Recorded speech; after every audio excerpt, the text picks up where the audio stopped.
नमस्कार साथियों, जय हिंद जय भारत। स्वागत है आप सभी का ऑल एग्जाम प्लेस पे। मैं हूँ रोहित खरा। दोस्तों, आप कर रहे हैं छत्तीसगढ़ सेट की तैयारी। अब समझ नहीं आ रहा है कितने कम दिनों में पेपर वन में कैसे 45 प्लस क्वेश्चन सही कर सकते हैं। जी हाँ, 45 प्लस क्वेश्चन कैसे सही कर सकते हैं। पूरी की पूरी 10 यूनिट की यहाँ पर मैं स्ट्रेटजी देने वाला हूँ पेपर वन की, कि पेपर वन में कैसे सटीक तैयारी से आप क्या फाइनल आपका छत्तीसगढ़ सेट एग्जाम को जो है क्वालिफाई कर सकते हैं। चलिए शुरुआत करते हैं इस वीडियो की। इसी के साथ साथ दोस्तों, चैनल पे अगर ऑल एग्जाम प्लेस पे आप नए हैं तो चैनल को सब्सक्राइब जरूर कर लीजिए, है ना। चैनल को सब्सक्राइब जरूर कर लीजिए, क्योंकि यहीं पर आपको क्लासेस, अपडेट एग्जाम की और बेहतर और बेस्ट कंटेंट जो है यहाँ पर आपको मिलेगा। इसी के साथ साथ अगर आप मेंबरशिप ज्वाइन कर सकते हैं यूट्यूब की, तो उसे ज्वाइन करें और हमें सपोर्ट करें। इसी के साथ साथ कोई डाउट लगता है आपको एग्जाम रिगार्डिंग छत्तीसगढ़ के, तो आप मुझे सोशल मीडिया पे कांटेक्ट करके भी पूछ सकते हैं। इसी के साथ साथ दोस्तों, यहाँ पर आपको पेपर वन का सटीक तैयारी के लिए शानदार बैच चालू हो चुका है। जी हाँ, लाइव क्लास चल रही है, रिकॉर्डेड बैच भी है, उसमें लाइव बैच भी है। तो दोनों ही आपको मिल जाएगा ऑल सेट एग्जाम को लेके, जिसमें आपका मध्य प्रदेश सेट हो गया, छत्तीसगढ़ सेट हो गया, जम्मू कश्मीर सेट हो गया, राजस्थान सेट हो गया, महाराष्ट्र सेट हो गया, वेस्ट बंगाल सेट हो गया। सब कुछ आपका कवर हो जाएगा। बाइलिंगुअल क्लासेस है, लाइव रिकॉर्डेड दोनों हैं। नोट्स भी मिलेंगे हैंड रिटन स्टाइल में, एकदम बेहतरीन वाले, कि आप पढ़ें तो आपको मजा आ जाए, वैसे नोट्स मिलने वाले हैं। साथ में वैलिडिटी 12 महीने की रहने वाली है, तो बिल्कुल इस कोर्स को आप ज्वाइन कर सकते हैं। साथ में अगर आप टारगेट कर रहे हैं यूजीसी नेट को और अच्छा लेवल आपको चाहिए क्वेश्चंस का और सब चीज का, तो यूजीसी नेट का भी यहाँ पर सेपरेट बैच आपको मिल जाएगा। इसी के साथ साथ बात करते हैं दोस्तों, सबसे पहले कि भाई 50 पे 50 क्वेश्चन कैसे अगर आप सॉल्व करना चाहें तो कैसे कर सकते हैं। यहाँ पर मैं आपको 10 के 10 यूनिट बताऊंगा, है ना। उसमें आप कॉन्सेप्ट कैसे पढ़ें, एमसीक्यू कैसे लगाएं, पीवाईक्यू कैसे करें, है ना, पूरा यहाँ पर हम यहाँ पर देखेंगे। क्योंकि कोई भी एग्जाम हो, सटीक रणनीति से ही क्या होता है, क्वालिफाई होता है भाई। अगर श्री कृष्ण एक सटीक रणनीति नहीं बनाते तो महाभारत का युद्ध जो है पांडव ना जीत पाते। तो एक सटीक रणनीति युद्ध जिताती है, वैसे एक सटीक रणनीति आपको क्या है, मंजिल तक आपकी ले जाती है। तो भाई प्लान उसको प्रिपेयर करें, प्रैक्टिस करें, और आप क्या कर पाएंगे, आपका छत्तीसगढ़ सेट एग्जाम क्वालिफाई कर पाएंगे। बात करते हैं दोस्तों यहाँ पर सबसे पहले सिलेबस की। तो जिनको नहीं पता है, क्योंकि बहुत सारे ऐसे बच्चे हैं जो पहली बार दे रहे हैं, तो उनके लिए मैं बता दूं, पेपर वन में आपके 50 क्वेश्चन आएंगे। कितने आएंगे पेपर वन में? 50 क्वेश्चन आएंगे। एक क्वेश्चन कितने मार्क्स का है? 2 मार्क्स का है, तो टोटल पेपर 100 मार्क्स का होगा, है ना। हर यूनिट से 5 क्वेश्चन आते हैं। जनरली स्टैंडर्ड फिक्स है वैसे तो, हर यूनिट से 5 क्वेश्चन आते हैं, लेकिन एमपी सेट में अगर आप देखेंगे तो एक दो बार क्या हुआ, 4 क्वेश्चन किसी में दे दिए, किसी में 6 दे दिए थे। तो एक आध क्वेश्चन का अंतर हो सकता है कुछ वाले टॉपिक्स पे, लेकिन मोस्टली आप क्वेश्चन देखेंगे तो 5 क्वेश्चन आते ही आते हैं एक यूनिट से। क्या क्या पढ़ना है दोस्तों? तो ये 10 यूनिट है, जिसमें टीचिंग एप्टीट्यूड है, रिसर्च एप्टीट्यूड है, कॉम्प्रिहेंशन है, कम्युनिकेशन है, मैथमेटिकल रीजनिंग एप्टीट्यूड है, लॉजिकल रीजनिंग है, डेटा इंटरप्रिटेशन है, आईसीटी है, पीपल डेवलपमेंट एनवायरमेंट है, और हायर एजुकेशन है। ये 10 यूनिट है आपकी। हर यूनिट से यहाँ पर आपको क्या है, 5-5 प्रश्न जो है देखने को मिलेंगे। बात करते हैं स्ट्रेटजी क्या होनी चाहिए, ये समझ लो, ये बहुत इंपॉर्टेंट है। सबसे पहले कोई भी टॉपिक पढ़ रहे हो उसका कॉन्सेप्ट पढ़ो। सबसे पहले कॉन्सेप्ट पढ़ो। उदाहरण के तौर पे आपने पढ़ा लेवल ऑफ टीचिंग, है ना। लेवल ऑफ टीचिंग मान के चलिए उदाहरण के तौर पर आपको पढ़ना है ना। लेवल ऑफ टीचिंग, शिक्षण के स्तर जो है आपको पढ़ना है, शिक्षण के स्तर। तो भाई यहाँ पर शिक्षण के स्तर पढ़ोगे तो सबसे पहले उसके बारे में जानोगे कि भाई मेमोरी लेवल टीचिंग क्या होता है ना, यूएलटी क्या होता है और आरएलटी क्या होता है। तीनों को पढ़ोगे, तीनों की विशेषताएं पढ़े, वो सब चीज पढ़ोगे डिटेल में। उसके बाद जब आपने पूरा पढ़ लिया मेमोरी लेवल टीचिंग को, या फिर आपका अंडरस्टैंडिंग लेवल टीचिंग को, या रिफ्लेक्टिव लेवल टीचिंग को, उसके बाद उससे रिलेटेड छोटे नोट्स बनाने। देखिए, क्लास जो मैं पढ़ा रहा हूं उसमें पूरा मैं आपको एक्सप्लेन कर रहा हूं उदाहरण के साथ में। अब आपको उसमें से भी थोड़े से छोटे नोट्स बनाने हैं, ताकि आप क्विक रिवाइज कर पाए, है ना। तो छोटे नोट्स बनाना है। फिर उससे संबंधित जितने प्रैक्टिस के लिए क्वेश्चन मिल पा रहे हैं, आप देखेंगे बहुत सारी ऐसी बुक्स हैं जिसमें आपको टॉपिक वाइज दे रखा होता है ना। तो लेवल ऑफ टीचिंग उदाहरण के तौर पे आपने पढ़ा, उसी के क्वेश्चन क्या हैं, जितने पीवाईक्यू आए हैं यूजीसी नेट के, अदर स्टेट एग्जाम्स के, सबको आप क्या कीजिए, सॉल्व कीजिए। उसके बाद छत्तीसगढ़ सेट में जो आपका पेपर हुआ है उसको आप देखिए, 2024 वाला पेपर आपको मिल जाएगा, 18-19 वाले पेपर मिल जाएंगे, उनको आप देखिए, उस पे क्वेश्चन कैसे आए वो सॉल्व कीजिए। साथ में एमपी सेट जैसे हुआ था लेटेस्ट में, है ना, उसी लेवल पे ऐसे ही वेस्ट बंगाल सेट के आपको मिल जाएंगे, महाराष्ट्र सेट के मिल जाएंगे, है ना, तो उनको आप सॉल्व करें, पीवाईक्यू लगाएं। फिर आपका रिवीजन, जो भी आपने पढ़ा है उसमें नोट्स को आप रिवाइज करें, साथ में जो पीवाईक्यू लगा रहे हैं उसमें कुछ चीजें नहीं आ रही हैं उसको भी शॉर्ट नोट्स में लिखते जाएं कि भाई वो टॉपिक भी आपका एक तरह से कवर हो जाए। तो ये पेपर वन का विनिंग मॉडल है। अगर ये चीज फॉलो कर लेते हो, कोई जरूरत नहीं है आपको कुछ करने की, इसी चीज को बस फॉलो कर लो, 101% पेपर वन में आपके बहुत शानदार मार्क्स मिलेंगे, है ना। इसके बाद यहाँ पर कौन सी यूनिट पहले करनी है, तो इस पे मैंने कल भी वीडियो बनाया है, एक बार वो भी देख लीजिएगा, उस पर डिटेल में मैंने बताया। यहाँ पर मैं शॉर्ट में आपको बता रहा हूँ। सबसे पहले जो थ्योरी यूनिट है, खासकर टीचिंग एप्टीट्यूड से शुरू करना है आपको, फिर रिसर्च एप्टीट्यूड करना है, फिर कम्युनिकेशन करना है, फिर आईसीटी करना है, फिर हायर एजुकेशन करना है, उसके बाद आपका एनवायरमेंट वाली यूनिट पे जाना है, और सबसे लास्ट में लॉजिकल रीजनिंग, मैथमेटिकल रीजनिंग और डीआई। और आप बोलोगे सर एक मिसिंग है, तो भाई कॉम्प्रीहेंशन यहाँ पर जो है ना डेली प्रैक्टिस करते रहो आप, है ना। वैसे इसमें उतना जरूरत नहीं पड़ती, बट फिर भी कॉम्प्रीहेंशन वाली जो यूनिट है वो लास्ट में भी कर सकते हो, या फिर डेली भी एक आध प्रैक्टिस के लिए करना चाहो तो कर सकते हो। अब आते हैं यहाँ पर एक एक यूनिट को, उसमें क्या क्या दे रखा है सिलेबस समझ लो। भाई टीचिंग एप्टीट्यूड में टीचिंग के उद्देश्य अर्थ दे रखे हैं, अलग अलग विद्वान हैं उन्होंने टीचिंग को लेके अलग अलग मॉडल दे रखे हैं, है ना। पीएफ स्किनर हो गए आपके, है ना। इसके अलावा महात्मा गांधी ने भी बहुत कुछ बोला है, जैसे बुनियादी शिक्षा उन्होंने दी, वर्धा मॉडल जो है ना। तो ऐसे बहुत सारे विद्वान हैं जिन्होंने टीचिंग से रिलेटेड चीजें दी हैं, उसको पढ़ना है। फिर आपका सबसे महत्वपूर्ण लेवल ऑफ टीचिंग। अब इसमें देखो बहुत सारे टॉपिक आएंगे, इसके अंदर आपका क्या है, टीचिंग के अंदर बहुत सारी चीजें आएंगी, मैं तो बस ऊपर ऊपर आपको बता रहा हूँ, है ना। लेवल ऑफ टीचिंग पढ़ना है, जो कि बहुत महत्वपूर्ण है, 101% एक क्वेश्चन आता है। फिर है लर्नर की कैरेक्टरिस्टिक हो गई, फिर मेथड्स हो गई, ऑनलाइन मेथड, ऑफलाइन मेथड, है ना, टीचिंग के सपोर्ट सिस्टम क्या क्या होते हैं, और सबसे इंपॉर्टेंट इसमें जो दूसरा टॉपिक है वो है इवैल्यूएशन सिस्टम, यानी आपका जो है मूल्यांकन प्रणाली। ये भी बहुत इंपॉर्टेंट है, यहाँ से भी आप क्वेश्चन एग्जाम में देखने को मिलेंगे। तो ये टीचिंग एप्टीट्यूड पूरा थ्योरी है, बहुत अच्छे से कर सकते हो, कोई दिक्कत नहीं जाएगी। फिर है आपका रिसर्च, रिसर्च में रिसर्च के प्रकार, है ना, आपका रिसर्च की विशेषता, रिसर्च क्या होती है, उसके बाद रिसर्च की मेथड, जहां से 1 से 2 क्वेश्चन आना ही आना है।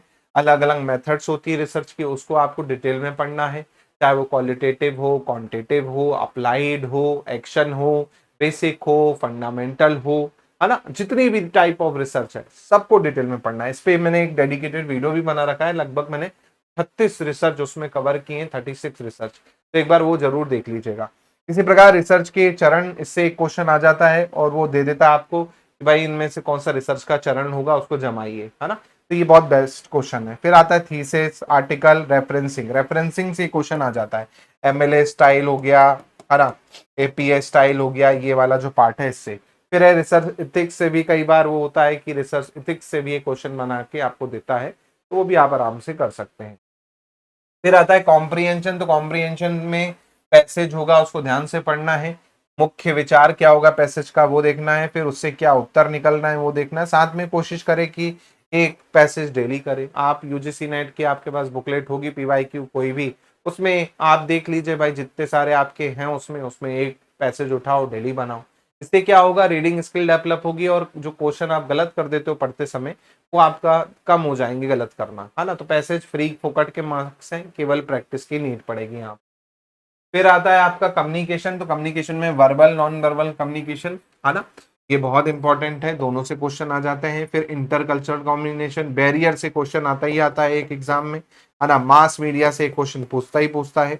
ऐसे क्लासरूम कम्युनिकेशन, तो ये आपका कम्युनिकेशन है, थ्योरी है, एक बार पढ़ लेंगे तो पूरे क्वेश्चन बना सकते हैं।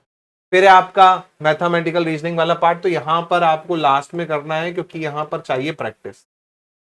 डेली तो पॉसिबल आप नहीं कर पाएंगे, तो एग्जाम के दौरान ही आप क्या, एग्जाम के कुछ दिन पहले ही इसको करें, साथ के साथ प्रैक्टिस भी हो जाएगी, तो भूलोगे भी नहीं। अभी करोगे और बाद में फिर नहीं कर पाओगे तो भूल जाओगे, इसलिए ये एग्जाम के समय पर या एग्जाम के पहले कुछ दिन पहले करो, ताकि आपको कॉन्सेप्ट याद रहे, क्योंकि उसी टाइम पर आपने इस पे क्वेश्चन लगाए होंगे तो कॉन्सेप्ट आप भूलोगे नहीं, है ना। क्या क्या पढ़ना है, नंबर सीरीज हो गया, टाइम स्पीड डिस्टेंस हो गया, परसेंट हो गया, ratio proportion, profit loss, CISI, ये सब आपका इसमें आ जाएगा। अब इसमें कुछ रीजनिंग वाला पार्ट भी है भाई, जैसे आपका कोडिंग डिकोडिंग हो गया, है ना, कोडिंग डिकोडिंग हो गया, इसके अलावा डायरेक्शन हो गया, ब्लड रिलेशन हो गया, ये छोटे छोटे जो पार्ट है ये भी आपको कवर करने होंगे। फिर आता है आपका लॉजिकल रीजनिंग, ये आपके लिए नया होगा, इसमें कुछ टॉपिक आपके लिए होंगे, जैसे वेन डायग्राम आपने किया होगा, आर्ग्यूमेंट थोड़ा सा आपके लिए नया हो सकता है, इंडियन लॉजिक पूरा नया रहेगा आपका, स्लोजिज्म यहाँ पर पुराना वाला नहीं आता है, थोड़ा सा यहाँ पर अलग क्वेश्चन आते हैं जो बैंकिंग SSC में नहीं आते, उससे हट के क्वेश्चन यहाँ पर आते हैं, तो भाई स्लोजिज्म भी पढ़ना पड़ेगा आपको। एनालॉजी वही पुराना वाला रहेगी, तो कोई दिक्कत नहीं है, आराम से उसको कर सकते हैं, एक बार आप क्लास देखोगे पूरा आपका हो जाएगा। इसके बाद आता है डेटा इंटरप्रिटेशन, तो यहाँ पर दोस्तों अगर आपको मैथ्स आती है तो प्रैक्टिस बस करनी है, अलग अलग प्रकार के डेटा चार्ट से संबंधित क्वेश्चन बना लेने हैं, और हो सकता है इस पे एक थ्योरी क्वेश्चन भी दे दे, क्योंकि MP सेट में तो थ्योरी क्वेश्चन यहाँ से आए हैं, है ना, तो वो भी आप साथ में कर लीजिएगा। मेरी मैराथन है डेटा इंटरप्रिटेशन की MP सेट वाली, वो देख लीजिएगा। इसी के साथ साथ दोस्तों आईसीटी में सबसे पहले कम से क्वेश्चन आता ही आता है, कोई भी फुल फॉर्म पूछ लेगा, बोल देगा SMTP का फुल फॉर्म बताओ, है ना, इस तरह से STTP का फुल फॉर्म बताओ, एक फुल फॉर्म पे क्वेश्चन आएगा। फिर है आपका इंटरनेट से रिलेटेड क्वेश्चन आपको दे देगा। फिर है ईमेल, है ना, audio video conferencing, digital initiative से 1 से 2 क्वेश्चन आ जाएंगे, जैसे उमंग ऐप दे देगा, है ना, या फिर कोई हायर एजुकेशन का पोर्टल है ना, ई विद्वान जैसे है, उसको दे देगा, पूछ लेगा इसका क्या उद्देश्य है, स्वयं क्या है, इसके बारे में पूछ लेगा, है ना, तो ये चीजें आपको करनी होंगी यहाँ पर। फिर है आपका एनवायरमेंट में सस्टेनेबल डेवलपमेंट से एक क्वेश्चन आना ही आना एग्जाम में, ऐसे ही पॉल्यूशन से एक क्वेश्चन यहाँ पर कंफर्म होता है। इसके अलावा आप देखेंगे जो आपके क्या है प्रोटेक्शन और आपके प्रोटोकॉल हैं, वहां से भी आपको क्वेश्चन आता है कि भाई ये प्रोटोकॉल कब हुआ, कहाँ पे हुआ, है ना, डेट और प्लेस दोनों यहाँ पर पूछ लेता है। इसके अलावा मल्टीपल ऑप्शन वाले क्वेश्चन बना के भी प्रोटोकॉल पे उसने दिए हैं, जैसे MP सेट में दिया था, रियो वाला क्वेश्चन बना के दे दिया था, है ना। इसी प्रकार आपका डिजास्टर क्या होते हैं, क्लाइमेट चेंज क्या है, तो इससे बेसिक बेसिक क्वेश्चन आपको पढ़ने पड़ेंगे। बेसिक टर्म भी आ सकती है कि भाई इकोलॉजी शब्द किसने दिया, इस तरह से। तो डेप्थ में भी जाना है, थोड़ा ऊपर ऊपर भी इसको पढ़ना है, तो फैक्चुअल ज्यादा यहाँ पर आपको करना है, और कई बार करंट अफेयर से लिंक करके क्या है क्वेश्चन भी पूछ लेता है वो, है ना, तो इस चीज का ध्यान रखिएगा। फिर है आपकी 10वीं यूनिट जो कि हायर एजुकेशन है, जहां पर एक क्वेश्चन यहाँ पर आना ही है एंशंट और आपका मॉडर्न एजुकेशन सिस्टम से, एंशंट से खासकर, जिसमें वो कोई यूनिवर्सिटी का नाम दे देगा, जैसे तक्षशिला दे दिया या फिर आपका विक्रमशिला दे दिया, बोल देगा कहाँ पर है ये वर्तमान में, है ना। इसके अलावा जो मॉडर्न एजुकेशन है ब्रिटिश काल वाली, उससे चार्टर वार्टर पूछ सकता है, मैग्ना कार्टा पूछ लेगा एजुकेशन का, किस समय पर आया, किसके द्वारा आया, या जो कमेटी बनाई गई थी उनके बारे में पूछ सकता है, तो बहुत अच्छे से करना है। फिर ये गवर्नमेंट की जो पॉलिसी है, खासकर आपका जो नेशनल एजुकेशन पॉलिसी है, इस पे एक क्वेश्चन आपको आना ही आना है, नेशनल एजुकेशन पॉलिसी 2020 वाली। फिर है कुछ ऐसे इंस्टीट्यूशन जो हायर एजुकेशन से जुड़े हैं, खासकर जैसे UGC हो गया, AICTE हो गया, है ना, इनके बारे में भी आपको पढ़ना होगा। फिर थोड़ा सा रिसर्च और एडमिनिस्ट्रेशन के बारे में, और यहाँ पर वैल्यू और हायर एजुकेशन ट्रेंड में करंट अफेयर से रिलेटेड या कोई पोर्टल आपका है उस पर, फिर या पॉलिटी से रिलेटेड क्वेश्चन भी यहाँ पर आपको दे देता है ना, तो वो भी आपको प्रिपेयर करना पड़ेगा। कुल मिला के डेली का रूटीन आप देखिए, पेपर 1 को 2 घंटे दीजिए डेली, कितना देना है, 2 घंटे, है ना। 1 घंटे में आप क्या पढ़ें, कॉन्सेप्ट पढ़ें, 30 मिनट प्रैक्टिस करें और 30 मिनट क्या करें, रिवाइज करें, है ना। 10 मिनट बच रहा है तो भाई उसमें आप एक गलती की डायरी बनाएं, डेली आप देखें कि किस टॉपिक में आपको दिक्कत गई या किस क्वेश्चन में आपको दिक्कत गई। अगर ये आप फॉलो कर लेते हैं 50 दिन, 50 दिन फॉलो करना है अपने को, ना, 50 दिन आप फॉलो कर लीजिए, आराम से पेपर 1 में सटीक आपके 40-45 क्वेश्चन कहीं नहीं जाने वाले, क्योंकि यहाँ पर कुछ नया नहीं आता है, वही कॉन्सेप्ट को रिपीट करके न्यू क्वेश्चन बना के दे देते हैं, है ना। तो 40 से 45 मार्क्स क्वेश्चन जो है आप आराम से यहाँ पर क्या कर सकते हो, करेक्ट कर सकते हो, है ना। MP सेट में लोगों ने किए हैं, मेरे स्टूडेंट्स हैं जिन्होंने MP सेट पहली बार में निकाला, पहली बार में असिस्टेंट प्रोफेसर निकाला है, यहीं से हिसाब लगा ली। पेपर 1 में 43-45 क्वेश्चन तक उन्होंने करेक्ट किए। सोचिए पहली बार पढ़ रहा है बच्चा, पहली बार में, आप सोच लीजिए, तो आप भी कर सकते हैं, बिल्कुल कर सकते हैं, और बिल्कुल करना ही है आपको, है ना। और मैं तो आपको यहाँ पर दे ही रहा हूँ क्लासेस रेगुलर, और आपकी अपडेट पूरी, है ना, साथ में ऐप पर तो हमारी क्लासेस चल ही रही हैं। तो कमेंट में भर दीजिए एकदम टारगेट छत्तीसगढ़ सेट, जी हाँ, target Chhattisgarh set comment section में भर देना अगर आप सीरियस हो आपका छत्तीसगढ़ सेट के लिए। इसी के साथ साथ दोस्तों अगर आपको कोई डाउट लगता है तो आप मुझे व्हाट्सएप या इंस्टाग्राम या फेसबुक पे भी मैसेज करके पूछ सकते हैं। इसी के साथ साथ पेपर 1 का बैच ले लेंगे तो सब चीज व्यवस्थित मिल जाएगी। आपको मल्टीपल रिसोर्स पर नहीं टिकना पड़ेगा, एक ही रिसोर्स रहेगा, लिमिटेड रिसोर्स रहेगा, उसी को बार बार आप फॉलो करें। पूरे प्रीवियस ईयर क्वेश्चंस यहाँ पर आपको मिल जाएंगे जो टेस्ट सीरीज के फॉर्म में हैं, आप देंगे तो आपको खुद समझ में आ जाएगा कि किस तरह के क्वेश्चन यहाँ पर आते हैं।